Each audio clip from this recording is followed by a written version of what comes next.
Welcome back to my channel for another L-mount episode. And just recently I posted two videos actually about L-mount Alliance lenses shot on my Leica SL3 Reporter, and they were both from Panasonic.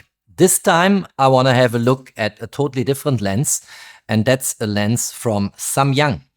And Samyang, maybe not everyone knows that they are a fully fledged member of the L-mount Alliance. And you see it here on the L-mount Alliance website. Samyang is prominently ranking besides Leica, Sigma, Panasonic. And it's a pretty interesting lens because its focal length is 35mm to 150mm, and it has not a constant aperture but a wide open aperture, namely from f2 to f2.8. And I'm going to demonstrate this in the course of the video live, of course. And I've shot this lens, I've taken lots of images with it, and I think it's time to bring it to my channel to show it to you guys in the community, so we have another alternative to, let's say, pretty expensive Leica zoom lenses, which can easily be swapped for other zoom lenses from the L-mount Alliance. Let's kick this off.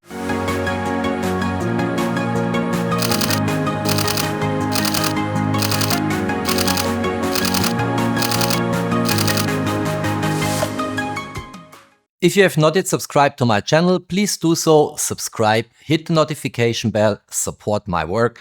Many thanks for that. All right, Samyang.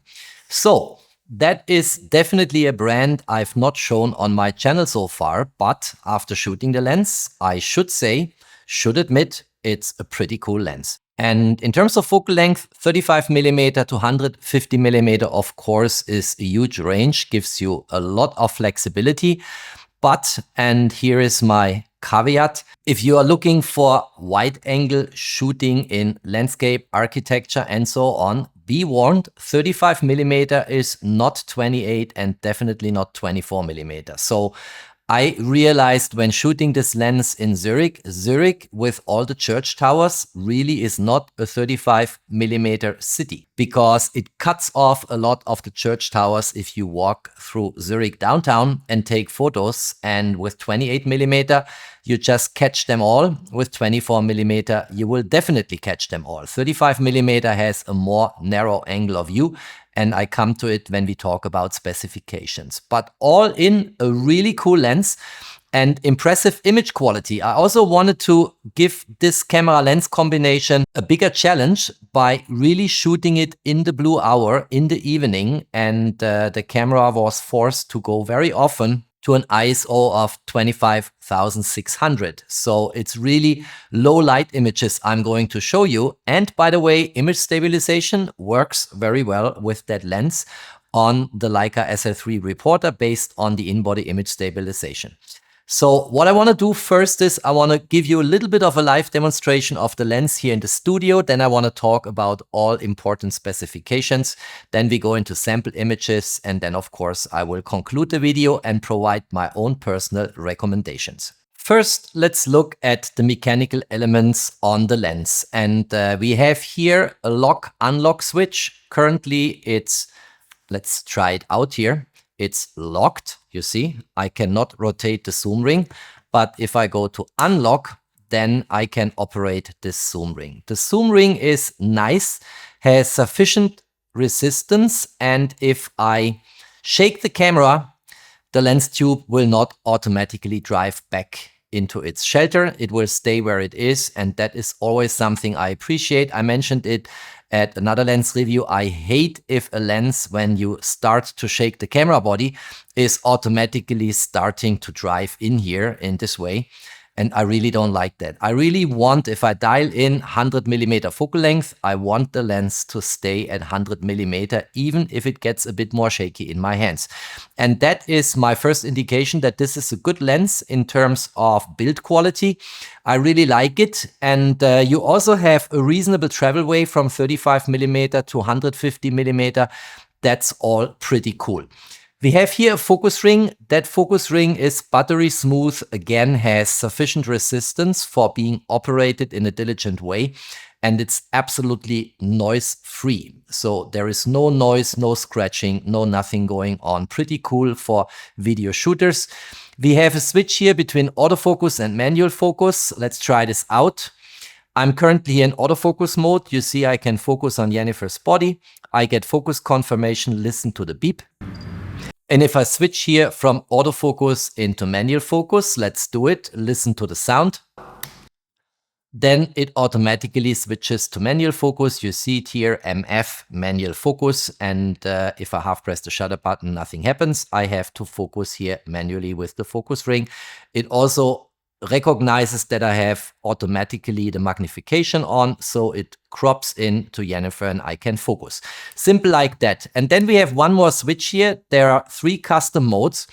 And if you get the lens stock station for this lens, which currently, as far as I'm knowing, is not available for Leica L mount, then you can program here different functions on these custom settings. I didn't really use that when I was shooting the lens because I just wanted to find out plain vanilla image quality. That's all that interested me. But you should know there are more sophisticated features you can deploy on that lens here than just shooting it and switching between autofocus and manual focus. And here you also have 2 programmable function buttons. Here is one and here is one. With the Leica SL3 camera body, you cannot really steer this from the menu. And so it's basically pointless to try it out, but it's there, and on other camera bodies you might be able to use it. And as I said before, if you have the docking station, you can assign functions to these buttons here, and that is clearly something I would have loved to try out but could not try out. Somehow the docking station for L mount was not available. This lens, of course, also exists for other lens mounts, other camera systems, for instance for the Sony E mount. And by the way, just having a quick pricing discussion here, it's very interesting. This lens is as affordable as the Panasonic 28 to 200 mm, which I recently reviewed on my channel, and which was so far the most affordable standard zoom lens for L mount, which I presented to you.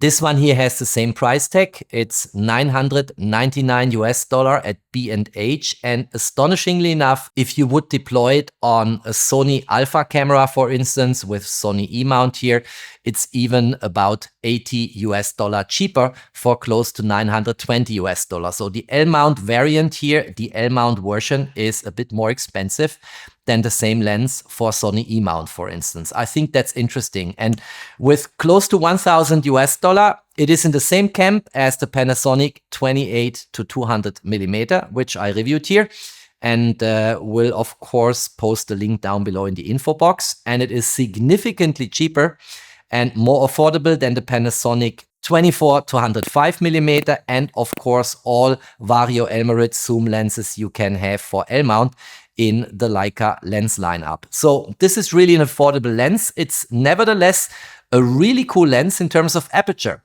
And I'm going to demonstrate this to you right now because we have here an aperture from f2 to f2.8. I want to quickly go into the control screen here so you see better what's going on. As said, here at 35 mm, widest focal length available on the lens. And then I go into the control screen. I tap here on aperture and I open the aperture widest to f2.0, which is the widest open aperture at 35 mm. The moment in time I start to zoom, you will see that aperture stopping down, but not more than to an f2.8. Watch. I'm turning the zoom ring. You see I'm now currently at 70 mm. You also see the focal length at the top middle of the screen here. 100 mm, 135 and 150 mm. In terms of focal length, and you saw the aperture stopping down.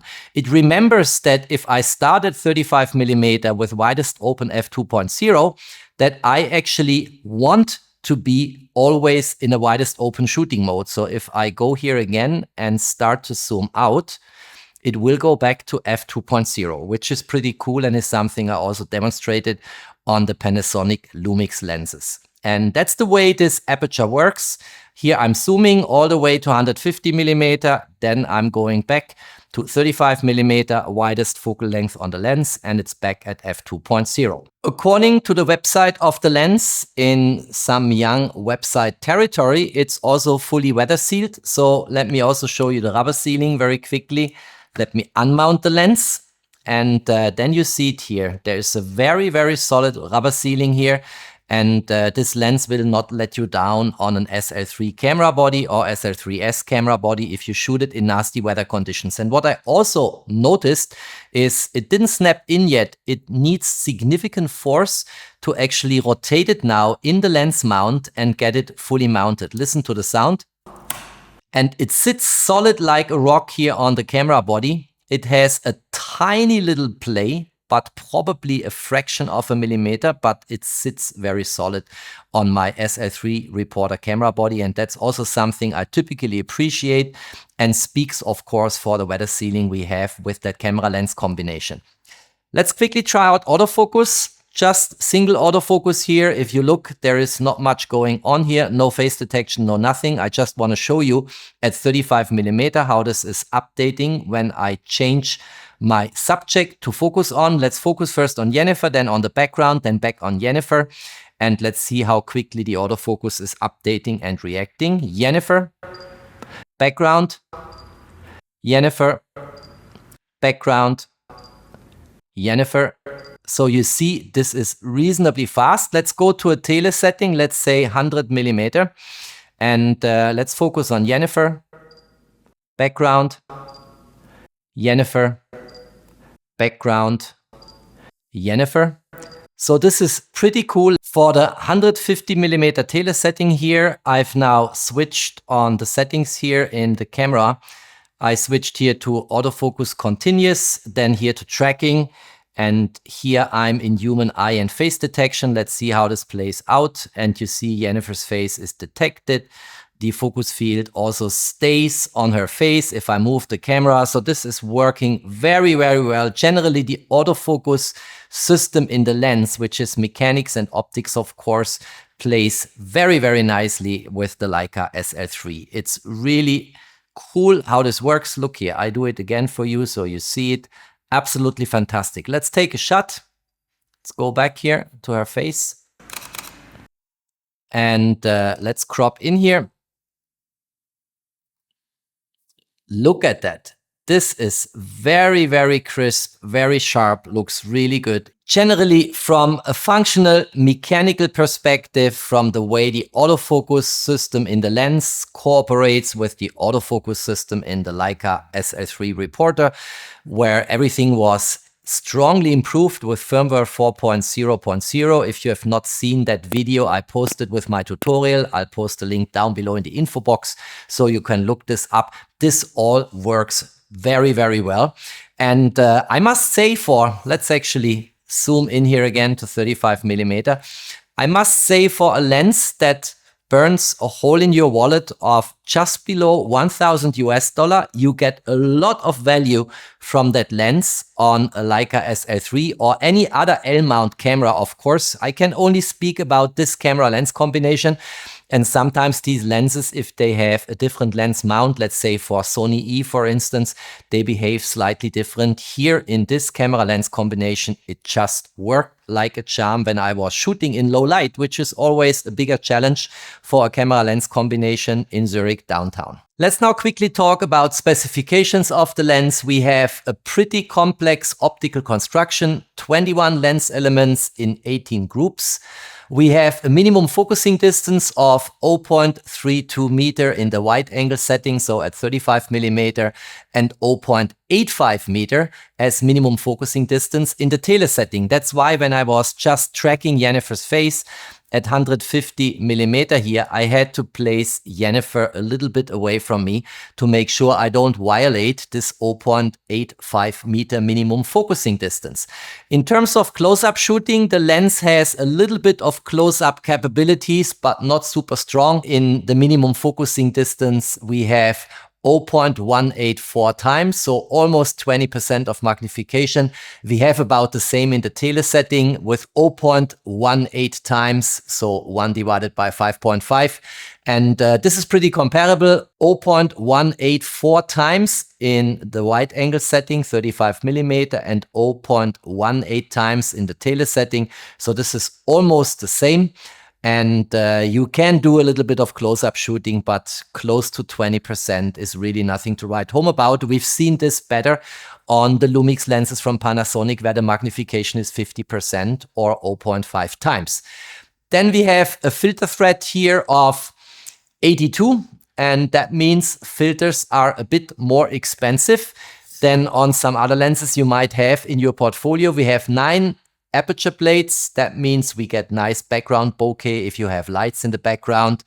And we have all in here a weight of 1,206 grams. So the lens is more on the heavy end of the spectrum, 1,206 grams. But shooting it, given the nice grip of my Leica SL3 Reporter, was not a problem at all. It feels good in hand, it's easy to shoot, and it's very easy to operate based on that very large zoom ring here. And then, of course, a very dominating focus ring here. It's pretty big if you look at that, and has a nice rubber texture. So I think shooting it is not a problem at all, although the lens itself, standalone without the camera body, comes in with about 1,200 grams. And that's basically all in terms of specifications. I don't think there is anything else I need to share. I want to go right into sample images now, discuss them with you. I'm also curious to hear your opinion, of course, compared to images you have seen from Vario Elmarit lenses, which I showed on the channel, Panasonic Lumix lenses I showed on the channel. What do you think about the image quality I'm going to present you in a moment with that lens? In pretty challenging shooting conditions, very often at an ISO of 25,600 based on the low light environment I was shooting in. All right, let me take you with me on a tour through Zurich at the Blue Hour. And most of these images were shot with high ISO values in the thousands. A lot of them had 25,600. I was in auto ISO, and I must say most of these images also have a pretty warm atmosphere in terms of color temperature. And it's something I allowed because I really like this atmosphere in Zurich downtown at this particular time of the day. And here you see there was still a lot of light around, but the lights in the shopping windows were already switched on. Here, this is the light on the entrance to UBS headquarters, the largest bank in Switzerland.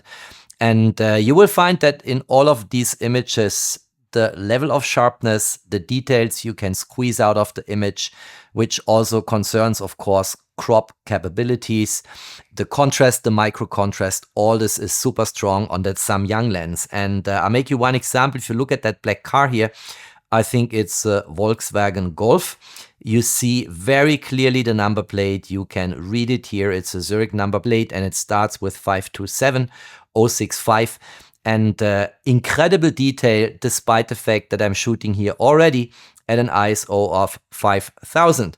The next image I want to show is this one here. I mentioned already in a very short statement that I had not enough time to also go for a people shooting. But of course, if you have a lens that goes up in focal length to 150 millimeter and you can shoot it widest open at f2.8, that's absolutely fantastic and brilliant. And here I wanted to show you by shooting a Louis Vuitton bag through a shopping window how shallow the depth of field is if you go into the extreme tele end at 150 millimeter and you shoot widest open at f2.8. And you see here how shallow the depth of field is and how nicely the transition is rendered from sharp areas here to soft, blurry background areas somewhere else in the scene. I think this looks really good. Here another shot through a shopping window. I think that's the Hermes boutique in Zurich.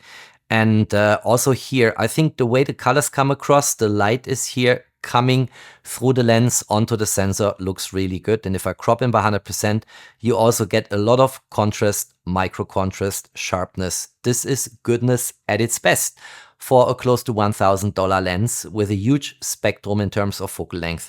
Looks really good. Here another image I wanted to pick. I flagged them all, the ones I wanted to show.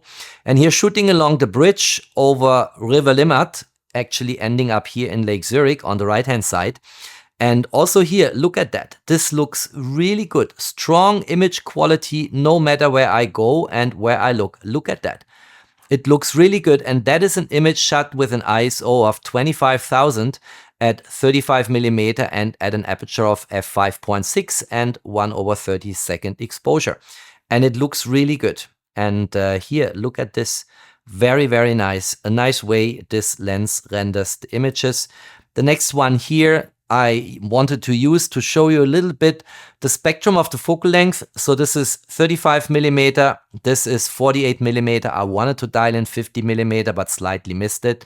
It's a continuous zoom, of course, so you get close, but you might not exactly hit it. Let's call it a 50mm perspective here. Then we have here 70mm, we have here 85mm, we have here 99mm, which was supposed to be 100mm, 120mm, and then 150mm. So you get very close into the scene, and you really can nicely zoom in here. This is a huge range of focal lengths at your disposal: 35, 50, 70, 85, 100, 120, and 150. Pretty nice what we find here. I really like it. Let's go to this one.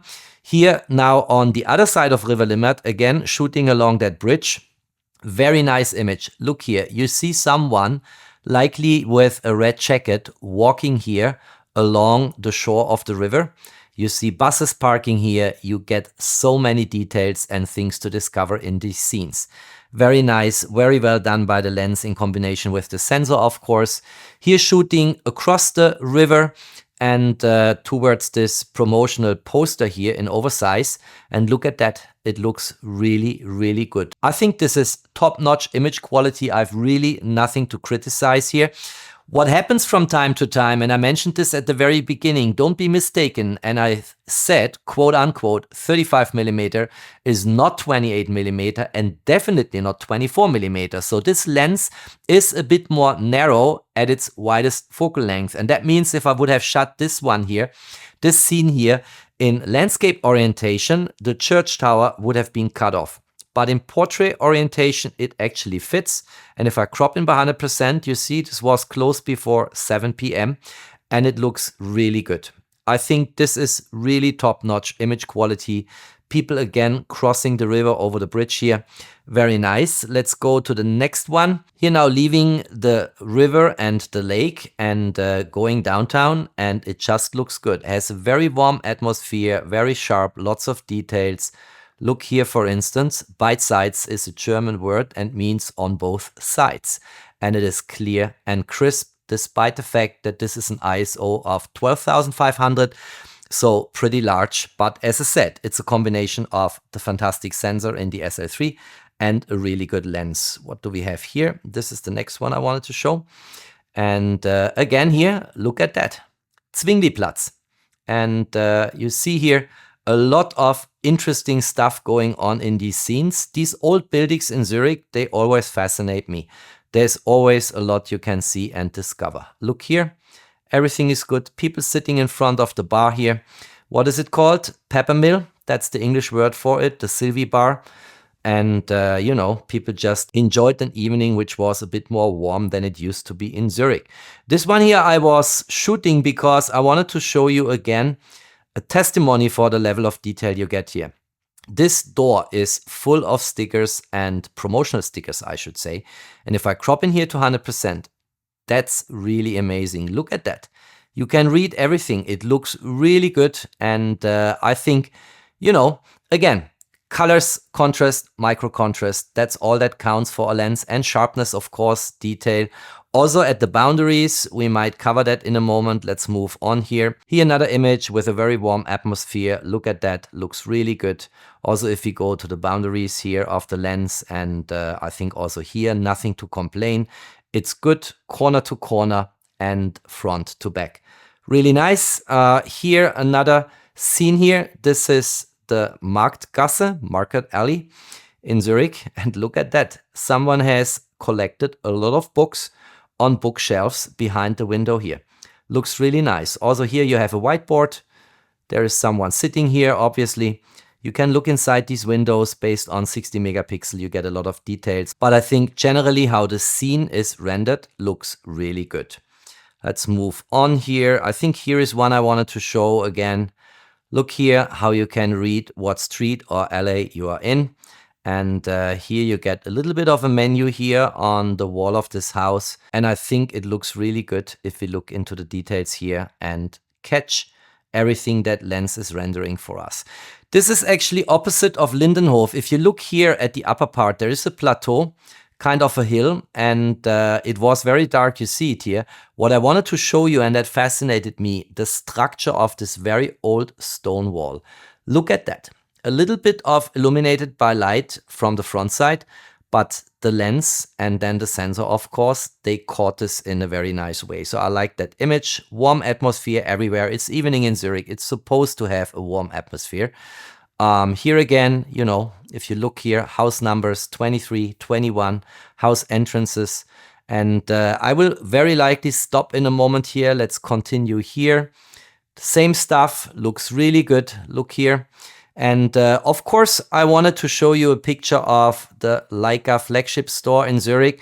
So here we are going down the alley, and here you see already the promising logo. Leica is coming closer.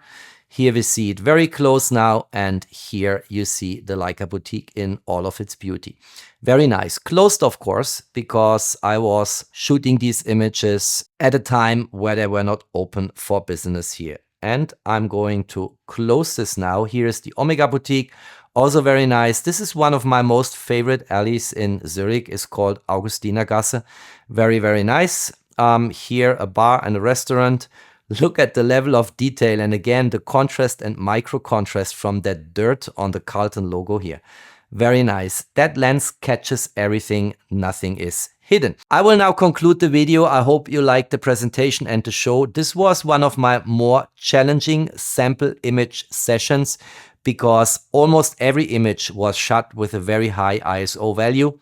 Here on the Carlton bar restaurant here, we actually have an aperture of f4.0 and an ISO of 16,000. And of course, that is not only to be credited to the lens, it's also to be credited to the excellent sensor in the camera body. But both play together. The lens is the entrance for everything that's coming from the scene, and the light, the photons hitting the sensor, they all have to pass through the lens first. And this lens, my dear friends, makes a fantastic job. All right, that's all I wanted to say and show. I hope you liked the presentation. Here it is, Samyang, another fully fledged member of the L-mount Alliance, another standard zoom lens, which is very affordable for just close to $1,000 at B&H in the US, and with a quite impressive range in terms of focal length from 35 to 150 millimeter. For my personal taste, I think I will take this lens with me if I need flexibility in landscape shooting. And 35 millimeter is then good enough for me, up to 150 millimeter for the perception of compression in landscape photography. For city and street, I think 35 millimeter is not wide enough. I really prefer 28 millimeter. And you saw it in the sample images. Some of the churches at the top of the church tower were just cut off based on the more narrow angle you have here at 35 millimeter. And by the way, on a full frame sensor, if you operate this lens on a full frame sensor, the angle of view at 35 millimeter is 61.8 degrees. And if you are in the tele setting at 150 millimeter, it gets pretty narrow at 16.4 degrees.